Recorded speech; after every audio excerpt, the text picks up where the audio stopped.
presentation this morning from Secretary of Finance, who is here, on giving us a revenue update. But before we do that, I have three quick items that we can dispatch with here. I have a request that on our agenda today, Senate Bill 886, Senate Bill 836, and Senate Bill 1186, that they be passed by for the day. Chair would entertain a motion to do that. Second. Motion properly supported to pass by those three mentioned bills. All those in favor signify by saying aye. Aye. Those bills are passed by. And Secretary Brown, we're pleased to have you here today. We hope you are the very good news and all of that. Good morning, Mr. Chairman, members of the committee. Thank you for having me this morning. You have before you the December revenue report. I'll go through that and where we stand and the next steps in this thing, and then we're going to take up some of the tax reform measures that we're introducing, funding all staff and the Department of Taxation. We'll do sort of with other people and that and go through the various issues you asked us to talk about. Before we start, let's take a look at the national state economic indicators. That's on page 3 of what you're seeing up on the board right now. Clearly, we did pick up in the third quarter after about 3 quarters sort of weak growth nationally. Real GDP grew about 3.5% in the third quarter. And payroll employment continued on not as rapid a pace, but continued good numbers, 156,000 in December, then 204,000 in November. The unemployment rate edged up higher a little bit, 4.7, but it's mainly due to people coming into the labor force as opposed to the loss of jobs. So that's actually some good indicators of the tightening labor market. Unemployment claims fell on a rolling average. Leading indicators, confidence board stayed unchanged for the month. When we look at consumer confidence, it did tick up 3 percentage points. And it was the expectation component that drove that of execution, not so much of the federal conditions component. So it's people feeling better about the future. On the manufacturing side of the equation, supply I mentioned index did rise to 4.7, 50's expansionary, so it stays in that expansionary range. Over in Virginia, employment rose by about 1% in November, and you see it was not uniform around the state, 2.2%. Virginia, Hampton Roads did fall 1.6%, and the rule on go along that Northern Virginia, Central Virginia have been growing relative to the tri-border area. The Virginia leading index did rise a little bit, 0.4%, and other areas that declined in Lynchburg, Harrisonburg, and Stanton. So up in the valley. Looking at revenues, here we are when I'm here before you in December. Talked about in November, we had an extra payroll deposit day that it was in November, that last Wednesday, that drove revenues up in November 13.4%. I said that we put downward pressure in December when we lost that deposit day. Indeed, did minus 1% for the month, and that was probably as good as we could do given the way the calendar days and payroll days fell out. It's primarily driven by withholding, as you'll see, with the same pattern on withholding. I guess the good news in this, if you look at year-to-date, 4% versus 2.9% forecast. When you put that in perspective, last year at this time, first 6 months, we were growing at 1.6%. So you should compare that 4 to 1.6, you're about double, and you're a little more than double in terms of the growth rate on a higher base of revenue. So it is some growth over the course of the first 6 months compared, and encouraging compared to the forecast. On the withholding side, same pattern. Because of the loss of the deposit day, you see 18.9% November, down 5.8%. We're now at 4.5%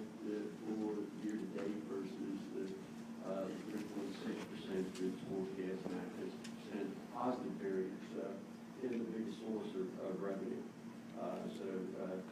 So good news there. On non-withholding, December and January big months.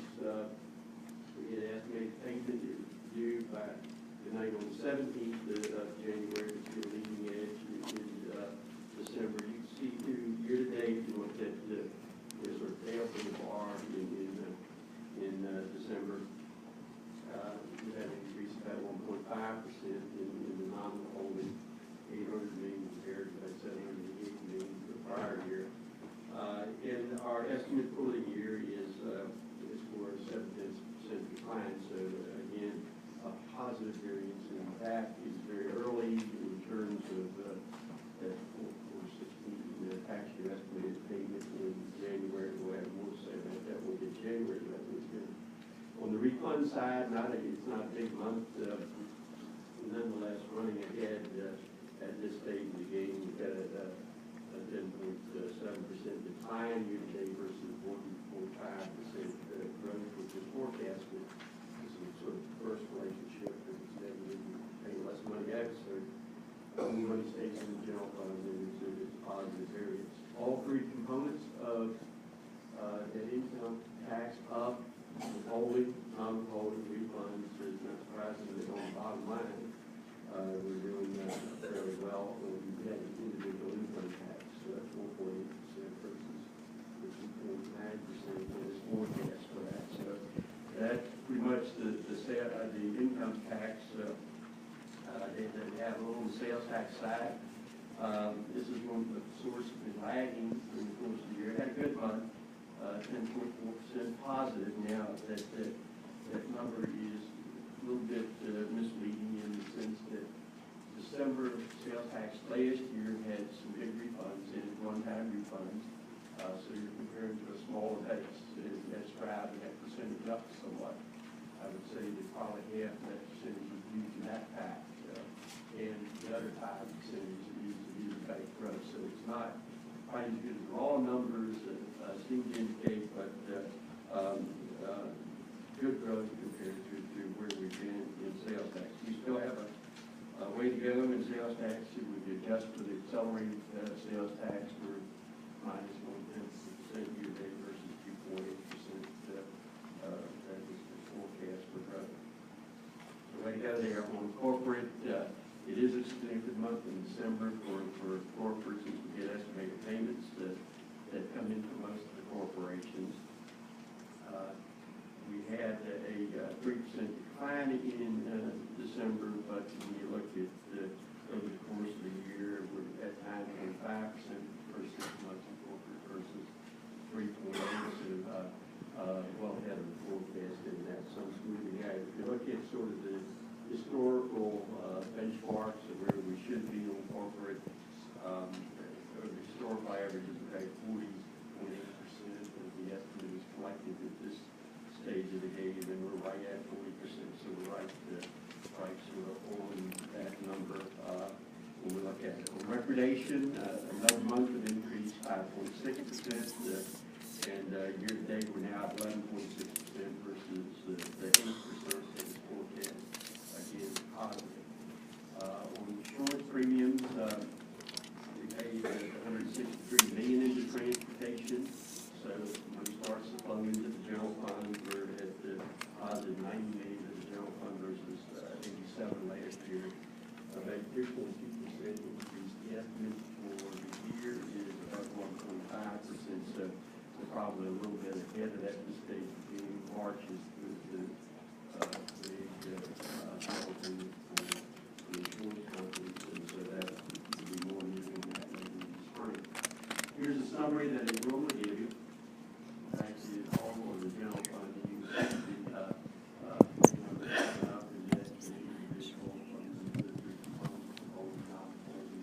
and refunds positive 1.9%. On sales, down to the box, when you adjust for the accelerated sales tax, you see a negative 2.9% variance year to date, even though it's got a good month. Corporate income and recreation.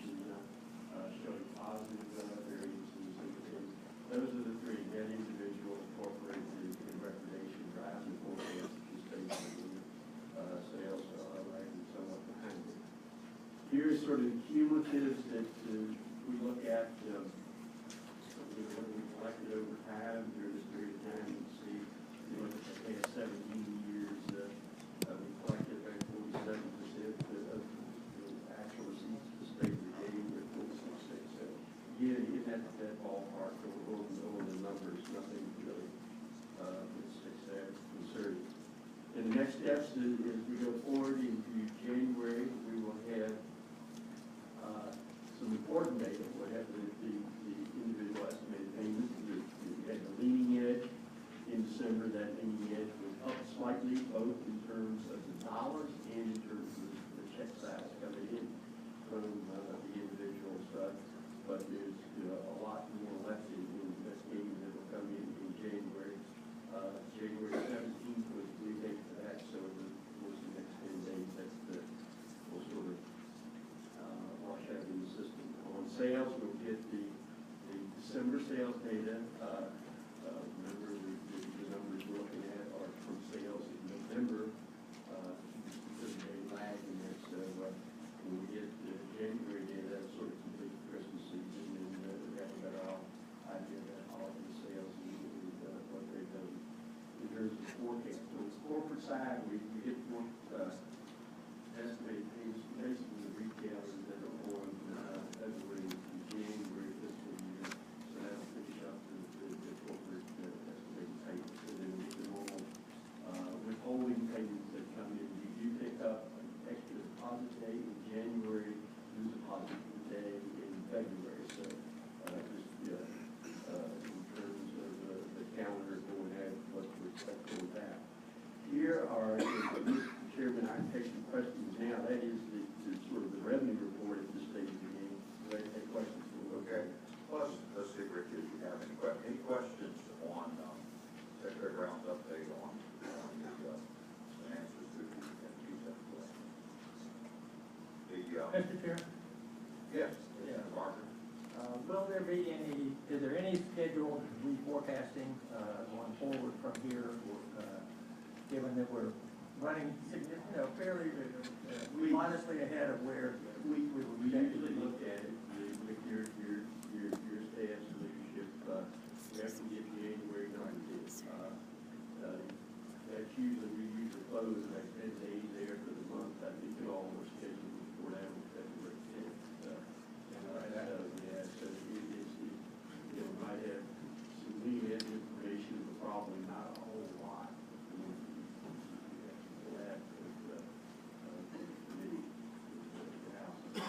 It will be, that day will be available. Okay. All right. Secretary Brown, I think you've over 4% now on general fund collections, 2.9% estimate. You're feeling pretty comfortable? Yeah, I think we're in something great. I think looking forward, we do need, we had a shortfall last year. We are withdrawing from the stabilization fund in terms of budget. We do need to be conservative and cushion on this from a prudent standpoint. And that at this stage of the game, that 4% versus it's about a $205 million annualized cushion if you look at it that way. So compared to last year we're 1.6. We ended the year 1.7. So you're taking the first 6 months is a pretty good indicator where you're going to be. And I would say, in partial response to Senator Barker's question, that we will have to report our budget out before any type of revenue adjustment might be suggested with new numbers. And the truth of the matter is, we probably will be locked in unless something just extremely exciting comes along. We're probably going to want to base our budget on what's available to us at this point that we're certain of. And the unusual situation, you may want to comment on the Secretary, I don't know how close to liaison you have, but we may see more volatility in non-general fund revenues than general fund revenues. On the federal side, and as we start to shake hands, plus there's the actual form is on document so we'll have to if anything happens, the effective date of the police will. Okay. So just look certain.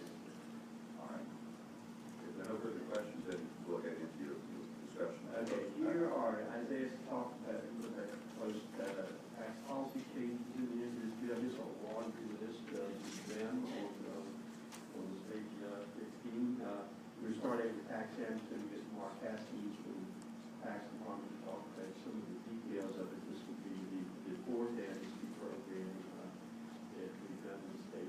This past week, you made the estimate or received the estimate. We'll talk a little bit about that and how we arrived at the estimate. At this stage of the game, it's so you get that 60 to 75 days, as the legislation provides for that to occur. Probably sometime in FY 18, August 17 to November 17 December, that time frame. So let me get Mark up here. He can talk a little bit about the details of the programs and some of the other. Thank you, Mr. Chairman. Mark Haskins, Department of Taxation. We talked a little bit about the proposed policy changes. The biggest one, I guess, at least from a revenue perspective, is the tax amnesty program. This was it's some language in the budget, and Chairman Warren has agreed to carry the bill on the Senate side to help us with this program. As Secretary Brown said, is authorizing language to roll the amnesty program sometime during fiscal year 18. We discovered that if you really telegraph exactly when you're going to have it, people tend to stop paying their bills and they go later in it. So at this point, we're going to say it's just fiscal year 18, but there's probably some indicators of when it's better time than others to have it. This will be the fourth amnesty program that Virginia has had. We had the first one in 1990. That program was different from the second two programs as well as the fourth program. That one was primarily focused on bringing in new unknown taxpayers, and we discovered there weren't that many out there who come in under an amnesty. There's multiple the people who come in under an amnesty program, people we know about who owe us money and take advantage of the terms. This program will be identical as far as the terms of the amnesty for the program that was run in 2009, where all penalties due waived and 1/2 of the interest. Certain taxpayers are not eligible, fraud or returns are due within the current year. And if you don't come forward, if you're eligible for amnesty, if you don't come forward, there's an additional 20% penalty that would apply to your outstanding liability. There's sort of a carrot and stick approach to this. The estimate is that it will bring in about $71.5 million overall. By the end of the day, we can work out all the gyrations, and we'll talk about those in a little more detail. It nets $58 million to the general fund. Mr. Chairman. Yes, Senator Sapp. One question. So, this doesn't allow somebody who said, hey, a couple of years ago, Mr. Haskins online, I really made a lot more money than I told you I did. So, they're not eligible. If we don't make that person in total state lies under success law and it's a broad penalty against them, they would not be eligible for this. If somebody made an honest mistake, it's an oops, I forgot to report this income, and they come forward under amnesty, most likely that's not qualified. But we discovered through the 4 programs we had, we get very little of that type of person coming forward, of business coming forward under the program. It's primarily people who are taking advantage of the waiver of the penalties and half the interest. We spent a lot of time this year, and we'll talk about it a little bit more, but trying to come up with an estimate. This is really a difficult thing to estimate how much revenue will be brought in based upon taxpayer behavior and how successful we are with the PR program. We took a different approach this year where we carefully looked at the receivables that were in existence before the last program, and then how we collected by tax type, by the age of receivables, and applied that information to the current receivables to come up with what we hope is a more accurate estimate. Karen, we met with your staff the other day, talked about this and answered some questions, and I think we're still looking at our methodology. But anyway, the program is expected to net after our expenses due to the general fund are $58 million. We anticipate having about $5.5 million worth of expenses. This authorizing language will allow us to spend up to that.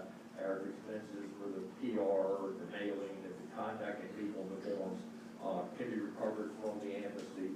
So in order to meet the revenue goals, we have to we have to collect more than that, $5.5 million that gets netted out. But Mr. Chairman, It's centered out. thank you. I'm wondering if local governments have the ability to do an amnesty program, and if they do, is there some advantage to perhaps teaming up and having them at the same time? That's a good question, Chairman Senator. There's been legislation before that would authorize local amnesties, and it's never been enacted. There's no general authority but some cities, I believe, have the authority under their charters, and most localities have the ability to settle doubtful accounts, but there is no general authority for an amnesty. We talked about a little bit how we did the revenue estimate on this, and what we looked at is compared to last program, what the receivables were before the program, how much we collected by tax type, to what the receivables were in September of 2016, which is the most recent data we had, versus what we expect to collect by tax type. And as you can see from the slide, there's one thing that kind of jumps out at you is the corporate. Last time we had $90 million worth of receivables, we took in $51 million. This time our receivables are $191 million, and we're only anticipating that we'll bring in $31 million. And the reason for that difference is there's some pending litigation given to tangible holding companies. During the last program, the litigation wasn't there. A lot of companies came in and settled their liability. Under the last amnesty program, we got a big boost of about almost $30 million in corporate collection from the amnesty.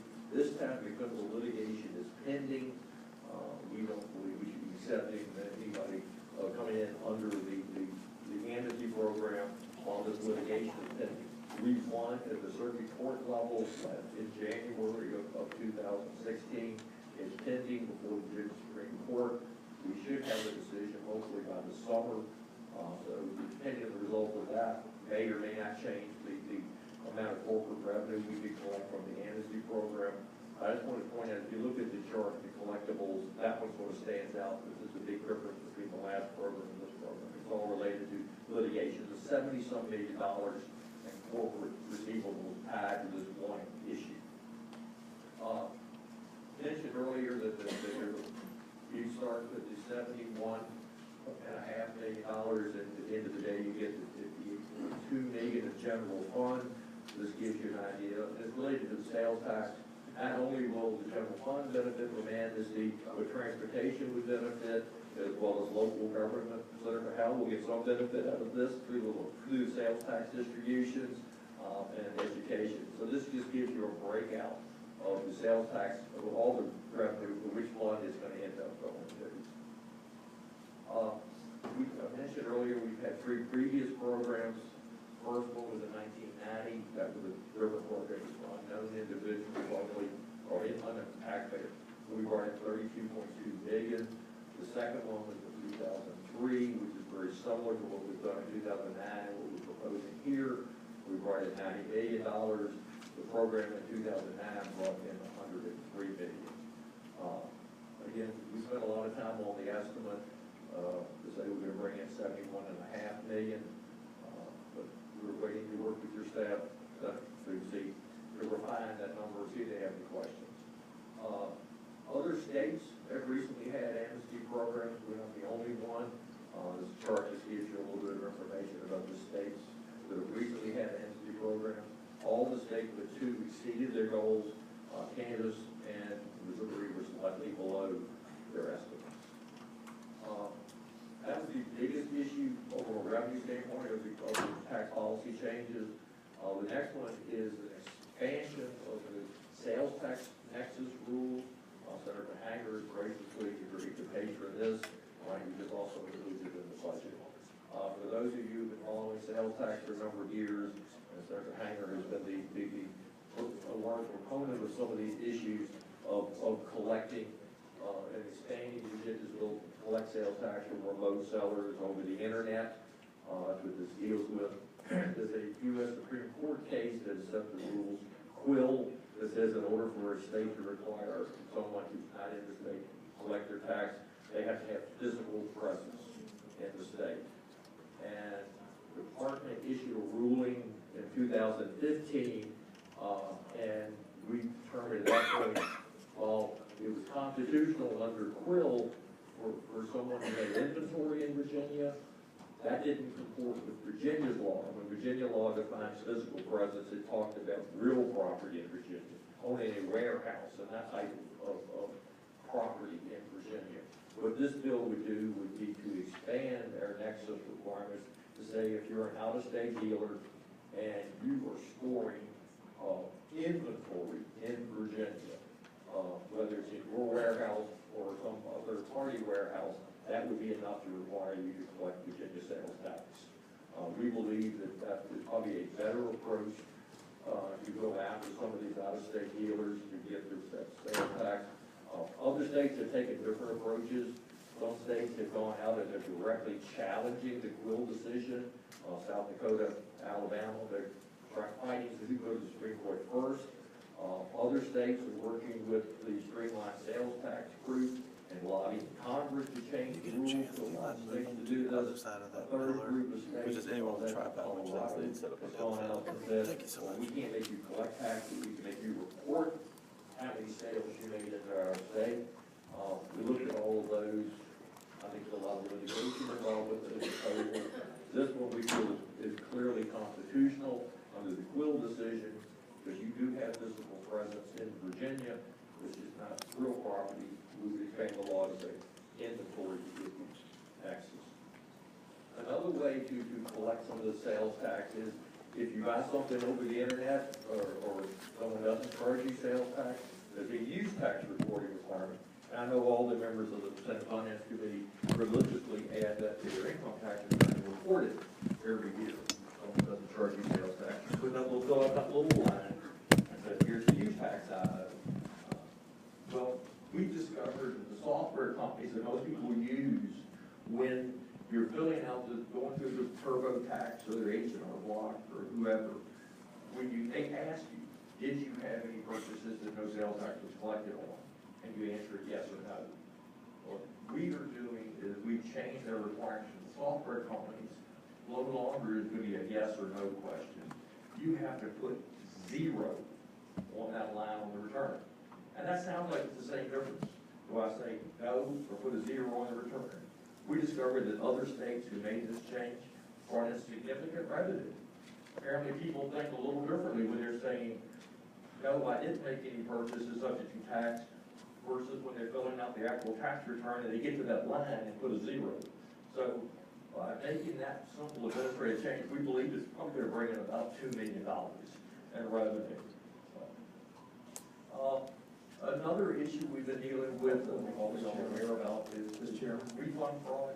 Yes, excuse me, Mark, Senator Sassoff. Yes, Mark, when we changed, because I knew what was going on in the industry, when we changed the collection of the Metro tax in Northern Virginia from each of the service stations paying it to the wholesalers paying it, within 2 years, and some of it was due to the increase in the price of gas, but the collection went from, in 2 years, from $27 to $41 million, okay?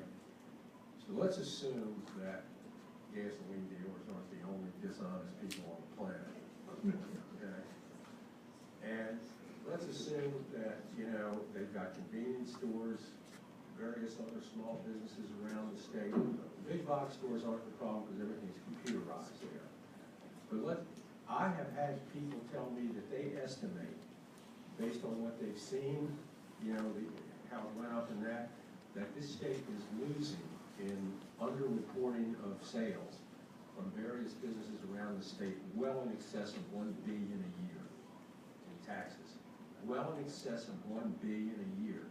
It seems to me there's got to be some way, somebody out there that can come up with a thing where you can at least track credit card sales in every single business in Virginia. But if we're losing $1 billion a year, needless to say, I mean, that makes up for that stupid car tax relief that, we did, a decade and a half ago. Is there any, are you all working on anything? Mr. Chairman, Senator Saslow, they've been various proposals over the years. Actually, back in the 1990s, that was a proposal the tax department came the remote sellers. Where after the Quill decision came down, and they said the states didn't have the authority to force a remote seller, that we looked into, well, maybe we have nexus over the credit card companies, we can make the credit card companies give us the information, and then we go after the individuals who aren't reporting it. That's something, and that's very similar to what Colorado is doing. We believe that's probably somewhat risky from a constitutional standpoint. The Colorado approach on requiring companies to report is something that went to the U.S. Supreme Court last year. They did not hear the case. They let stand a 10th Circuit decision that supported what Colorado was doing. So if we were in the 10th Circuit, that's something I think is definitely legal. We're not sure here. So I guess we were looking at things that we're not going to drag the Commonwealth into a lot of litigation. But you're certainly correct. There's probably an issue there. And that's why we have our auditors out looking at businesses. Okay. Jumping to income tax, refund fraud has become a bigger and bigger issue as you go forward. There's also language included in the budget and legislation. Senator Howell is helping us with this language that would require that if you were an employer and someone breaches your payroll system, that you notify the tax department. We discovered last year after the fact by reading an article in the paper that at Tidewater Community College, someone had gotten hold of their payroll records. And by the time we saw it in the newspaper, returns had already been filed with their employees and somebody else had already gotten the refunds. And the employees would file a return and the refund's already been claimed by somebody else. So this bill would require, and the budget language required, that if you're an employer or a software company and there's a breach of your system, you would notify the Department of Taxation. That way we can try to protect the employees and make sure that no one files an income tax return in their name. And that brings up about $800,000. There are a couple of changes to tax credits, land preservation credit. If you remember, that's been modified over the years. A couple of years ago, at least Senator Tanger was involved, along with Delaware, where it was put a limitation on how much each taxpayer could claim on the return each year. That limitation is currently $20,000. It's scheduled to go up to $50,000. Senator Hanger has a bill that would extend that $20,000 for one additional year, brings it about $6.1 million. There's also language that would limit the amount that you could claim on the historic rehabilitation tax credit. The Joint Subcommittee on Tax Preferences was looking at that credit during the summer of 2016, and they were a little bit surprised to notice that it's for $98 million a year being claimed on that credit. About half of it was being claimed by institutional investors, insurance companies, banks. So there's a bill in language that would say no one taxpayer can claim any more than $5 million worth of credits on the return in any particular year. It's going to affect a very small number of taxpayers. And if no one loses any money, it doesn't undo the program. What it does is that if you have more than $5 million, you're limited how much you can claim that year, and you can carry over the additional amount for up to 10 years going forward. So the timing difference. That's going to bring in approximately $10 million. There's also some legislation out there and budget language that on two particular tax credits that you can get a tax credit for making a charitable donation, the neighborhood assistance tax credit and the scholarship tax credit, education improvement scholarship tax credit. Both of those credits, if you make a charitable contribution, you get a tax credit. Or you also get a federal itemized deduction for your contribution and a state itemized deduction. It's a little overly generous to get a double dip where you get two benefits for doing one thing, and certain taxpayers, depending on your tax situation and your rate brackets, can actually get more money or more benefit than what their contribution is. You can give $1,000 and get about $1,000 or $1,050 back. So that's a little bit generous. So there's language that would say that when you get the credit, you can't also get the Virginia itemized deduction.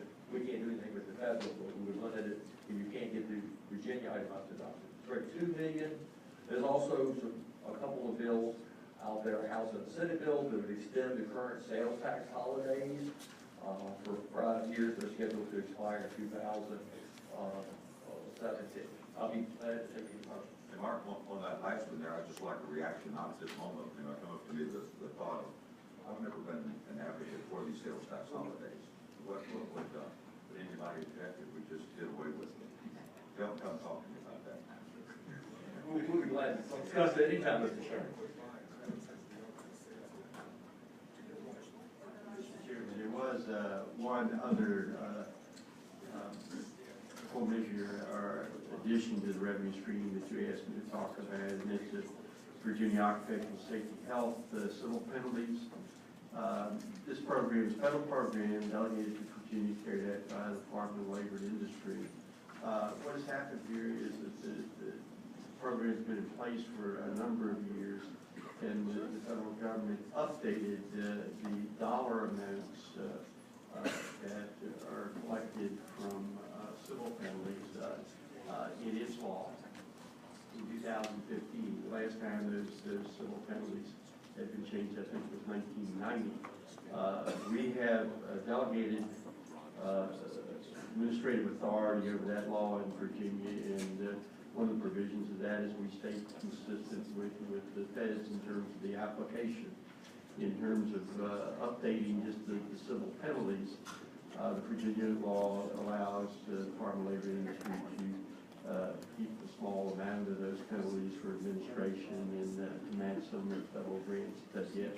But the vast majority of it goes into the general fund. So just by the fact that the violation penalties are increased somewhat through the consistency of the federal legislation, it just brings more money in. Now, I think the application of this would take place on after August 17, and most of the cases take some time to work their way through the administrative authority. So most of it come in the latter half of about $700,000 that was estimated in the revenue stream, so it flows through. So that sort of completes, I think, the additions that you have to talk about on the revenue side. Okay. Any additional questions for Rick, Mark, anybody? Mr. Secretary, we certainly appreciate you and your staff being here today, and the taxation department. It goes without saying that we don't have universal acceptance of all the policy changes that you want to make that have revenue impact, but we're going to be working on that and look forward to working that out with our staff on some of these issues. Thank you. Okay, we've got a handful of bills that we can jump into right now.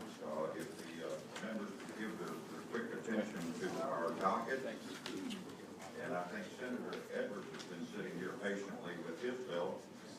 Mr. Chairman, members of the committee, Senate Bill 912 is a code commission bill.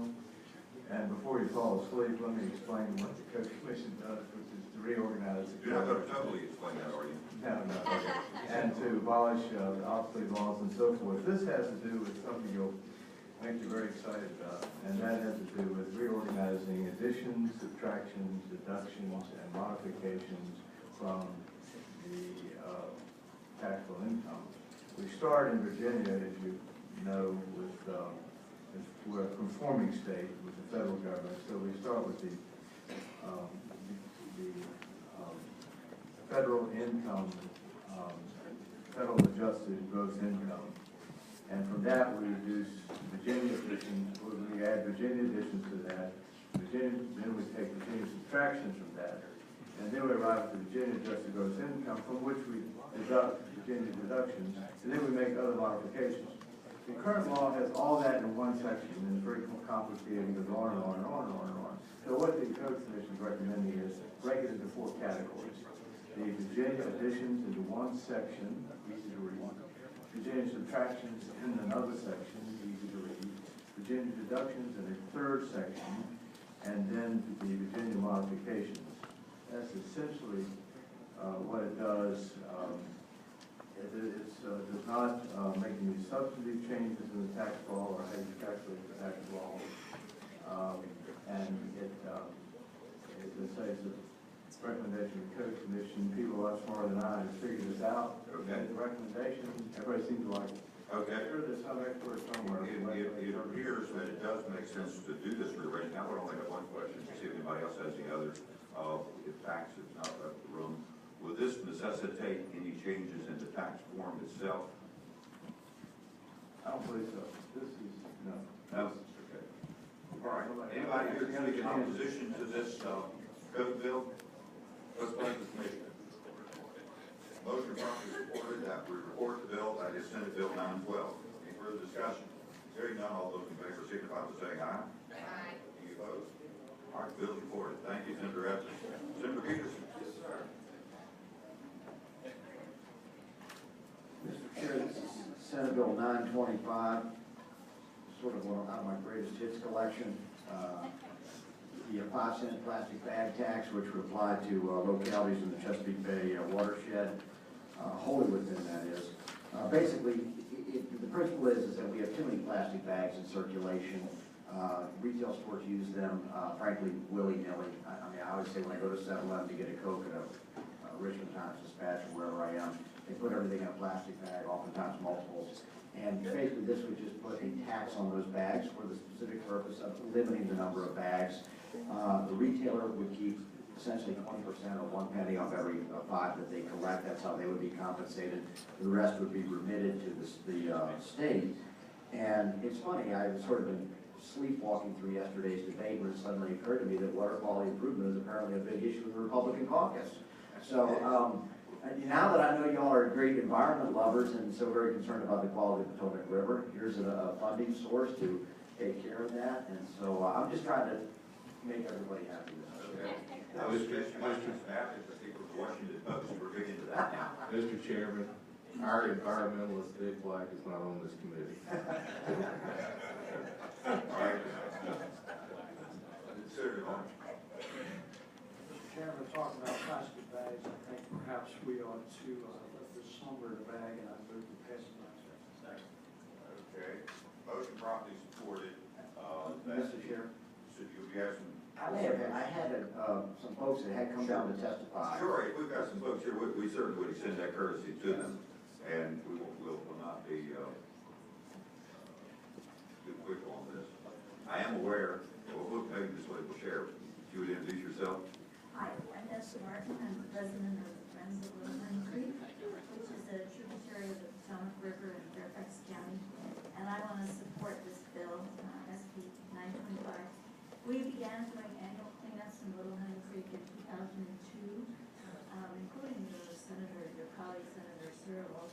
And since we started keeping records 10 years ago, we've collected almost 3,000 bags of trash, so all kinds of other stuff, including thousands and thousands of plastic bags. And the trash keeps coming year after year. It never stops because there's really no effective deterrent to prevent litterers from littering. There's no incentive for them to stop or change their behavior. And the burden of their careless and antisocial behavior falls on us, the volunteers who pick it up, and the local governments who have to dispose of it, the business who have to pay employees to pick it up. It hurts our communities all across the state. It hurts property values. It hurts tourism. We're just upstream from the Mount Vernon estate, and all the trash that we miss ends up littering the Potomac River shoreline and the Potomac waters of our first president's home. And you can't tell me that plastic bag litter all over Virginia's Potomac River shoreline and our scenic byways lures tourists to our beautiful state. So it's not sustainable. We don't mind working to keep our streams clean and beautiful, but we really do need help from you. Volunteers can't do this alone. It's just too much, and it's becoming more and more. And we need your help to create laws that would help change people's behavior and get them to stop littering. And this bill would help. In D.C., District of Columbia, the Alice Ferguson Foundation sponsors the Potomac Watershed Cleanup every year. And they've been doing it for 27 years. And after D.C. implemented its bag tax in 2010, there was a decline in the number of plastic bags that the volunteers pickup at each site of 72%. So there really was, Bill really did have an effect. It really did change people's behavior. And we in Virginia would also love to pick up fewer plastic bags. And this bag tax has been supported by the citizens of the Mount Vernon Magisterial District in resolutions passed in 2011 and 2013 by the Mount Vernon Council of Citizens Associations. We don't want plastic bags littering our roadways and hanging in the trees and polluting our streams. And I urge you to please vote for this bill. Okay, thank you. And, ma'am, I would encourage you, it appears the mood of the committee is not just support. We'll see here, we're going to vote. I would encourage you to keep working on it. I have served on the Chesapeake Bay Commission and in a meeting in Washington up the street, and they put that nickel on there, and I asked them about it, so I gave them the bag back, and they gave me my nickel back. So at any rate, I wasn't polluting, but you just have to keep working on it. Mr. Chairman. Thank you. All right, Chap, you have anything to speak to anybody? That's all I have. Chairman. Yes, since I will. Question. Yes, sir. I know in Hawaii, they don't allow plastic bags at all. And in California, I think both are available at checkout counters, I think. Right. How many states have, either a total ban on plastic bags or require the store to make available, both? I don't know, Senator, I'm not entirely sure. Obviously, DC has the tax. I know in North Carolina, various localities banned it altogether. They have basically local option. I've brought local option bills before. I think the tax makes more sense because people need a plastic bag. That way they can use it. But I think increasingly, and who knows, but I think over the next 20 years, I doubt you'll find a plastic bag 20 years from now, to be honest. Okay. I don't know if me either. Ma'am, were you speaking? We're in opposition, but I don't want to take up your time if the bill's already in trouble. Okay, and that's where you want to be? Yeah. Okay. Okay, we have a motion properly supported to pass the bill by indefinitely. Now, that is a good point. Is there further discussion? Hearing none, all those in favor of passing the bill by indefinitely, that is Senate Bill 925, plastic bag tax, signify by saying aye. Aye. Any opposed? No. Did you record your note? Got it? Okay. The bill fails to report. Thank you, Senator Peterson. Okay, we have some members that have bills. Senator Donovan, you want to take your bill?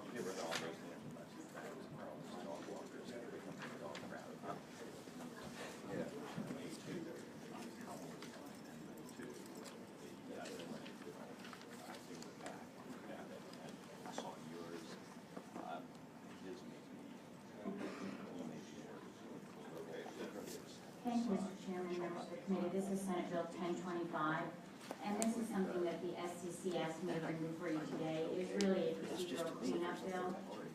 The only utilities that still have estimated quarterly taxes that they have to pay are water companies, and of the 66 water companies, there are only 20. And this results in extra processes and costs for the SCC and also in rebates at different times. And so the request is that we go ahead and move this away from quarterly estimated payments. There's no actual cost, but there is a deferment of $1.2 million between fiscal years if we don't collect the estimated taxes. They have proposed that we make this change in 2019 so it doesn't affect the biennium, and that would mean they would be collected in 2020 instead. Okay. Do you have anybody to speak to that? I think this is a pretty, yes. Mr. Chairman, members of the committee, I'm Bobby Tucker with the State Corporation Commission. I would be glad to answer any questions if you have any. I would like to point out that previously, under this section of the code, we had the electric, gas, and telecom companies that used to pay a license tax. But as a result of legislation passed, deregulation legislation passed on the electric, gas, and telecom companies, we went from a license tax to a corporate income tax or telephone, either corporate income or minimum tax. So the only companies that this section of the code currently applies are the water companies, and it's just a handful of them that pay the estimated tax. And so if you have any questions, I'll be glad to. Okay. Senator Norman? Mr. Chairman, I move to report the bills. Okay, I presume no one would be opposed to this tax simplification bill. Okay, is there a second? Any further discussion? Hearing none, all those in favor signify by saying aye. Aye. Any opposed? Thank you. Okay, Senate Bill 1025 is passed. Chairman Dugal.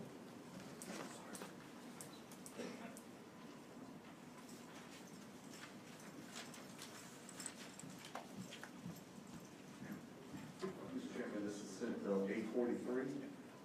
Mr. Chairman, this is, I think, the most significant piece of legislation that this body has looked at this entire session. And I said it a little tongue in cheek, but I really do think that it has the ability to change structurally how we do business in a positive direction going forward. And Mr. Chairman, the bill is one that this committee has voted for historically, and this body has voted for, and it moves down the hall and is not received as favorable dispensation. But it does switch the budget years by which the governor introduces the 2-year budget. And Mr. Chairman, by doing that, what would occur is that the incoming governor, whether they're Republican, Democrat, or independent, comes in and they're in year 2 of the budget, gives them the opportunity to see what priorities they would like to pursue under their administration.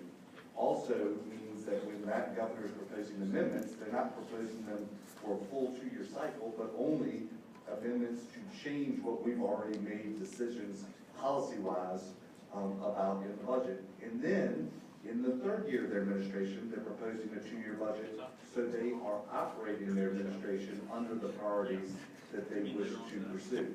It makes a tremendous amount of sense from the efficiency side of government and making sure that governors, whether again Republican, Democrat, or independent, when they go out on their last budget presentation, they still have to deal with the realities of the budget that they introduce instead of making it more of a political document, which maybe some have done historically, and that is bipartisan indictment indeed. Mr. Chairman, Okay. This bill, which we've seen previously, as explained by the senator. Any further discussion? Okay.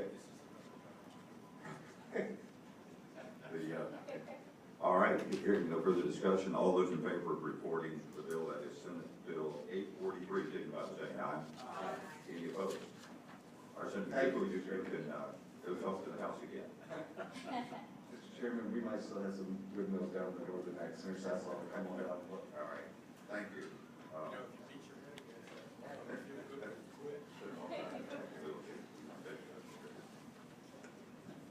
Thank you, ladies and gentlemen. If I could direct your attention to Chairman Hanger's proposed 2 bills, Senate Bill 804, which is dealing with the retail and use tax as a medium-related exemption.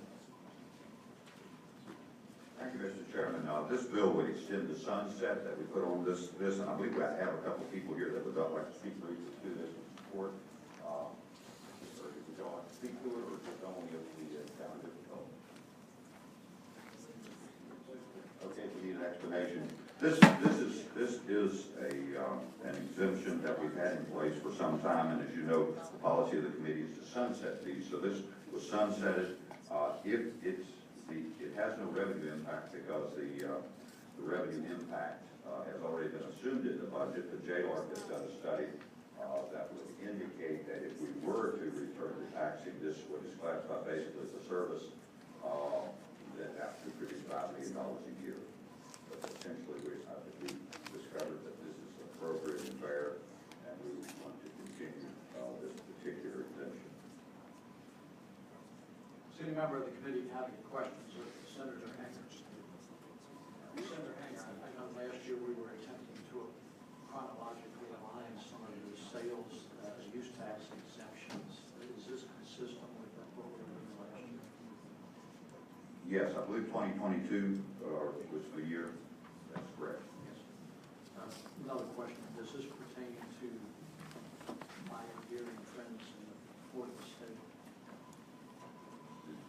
It's my understanding it would not apply to newspapers. Is that correct? This is for, right? Right.